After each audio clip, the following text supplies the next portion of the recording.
বাংলাদেশ জামাতে ইসলামীর secretary general অধ্যাপক মিয়া গোলাম পরওয়ার বলেছেন, বিএনপি একটি রাজনৈতিক দল। রাজনৈতিক দল হিসেবে যে বন্ধুত্বপূর্ণ ও সৌহার্দ্যপূর্ণ সম্পর্ক থাকার সেটাই আছে। জোট হওয়ার মতো প্রক্রিয়া যখন আসবে তখন আমরা সিদ্ধান্ত নেব।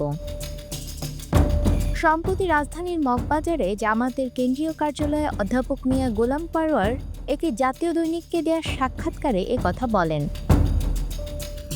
তিনি বলেন, অন্তর্বর্তীকালীন সরকার প্রয়োজনীয় সংস্কার শেষ করে দ্রুত নির্বাচনের পথে হাঁটবে। ৩০০ আসনে নির্বাচন করার প্রস্তুতি নিচ্ছে জামাত। মাঠে ময়দানে গণসংযোগ, জনগণের দুঃখ কষ্টে পাশে দাঁড়ানো ও অন্তর জয় করার যে দায়িত্ব, সেক্ষেত্রে যারা বান্ডেল থাকলে প্রতি সেনমানিতে টাকা বাঁচবে।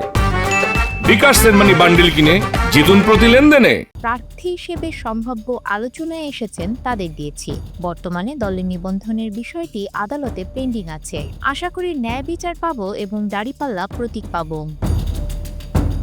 তিনি মনে করেন, যথেষ্ট জনপ্রিয়তার অবস্থানে জামায়াত এখন সময় পার করছে।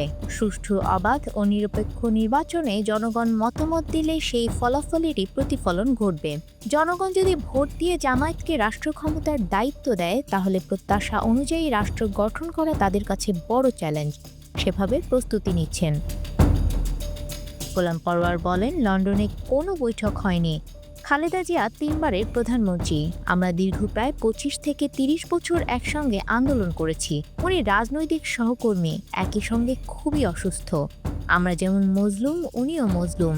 জামাতে ইসলামের আমির লন্ডনে গিয়েছিলেন অন্য কাজে। ওই সময় খালেদা জিয়ার স্বাস্থ্যের খোঁজ খবর নিতে গিয়েছেন। জাস্ট একটা সৌজন্য সাক্ষাৎ। ইসলামী দলগুলোর সঙ্গে আপনারা জোট গঠনে চেষ্টা করছেন, অগ্রগতি কতদূর জানতে চাইলে তিনি বলেন, অগ্রগতি সন্তোষজনক। আমরা আশাবাদী নির্বাচন ইস্যুতে ইসলামী দলগুলোর ভেতরে একটা সমঝোতা হবে। আওয়ামী লীগ নিষিদ্ধের ব্যাপারে জামায়াত সেক্রেটারি বলেন, এটা আমরা আগেই বলেছি। নিষিদ্ধ করার কাজ তো সরকারের। জনগণের প্রত্যাশা যেটা, সেটা সরকারকে বিবেচনায় নিতে হবে। আগামী নির্বাচনে জামাতের বড় চ্যালেঞ্জ কি জানতে চাইলে তিনি বলেন, চ্যালেঞ্জ হলো নির্বাচন নিরপেক্ষ করা।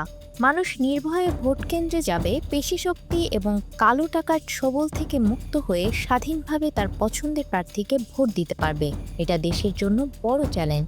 একই সঙ্গে জামাতের চ্যালেঞ্জ হলো, জনগণ যদি ভোট দিয়ে আমাদের রাষ্ট্র ক্ষমতার দায়িত্ব দেয়, তাহলে জনগণের প্রত্যাশার যে রাষ্ট্র, সেটা গঠন করাটা আমাদের কাছে বড় চ্যালেঞ্জ।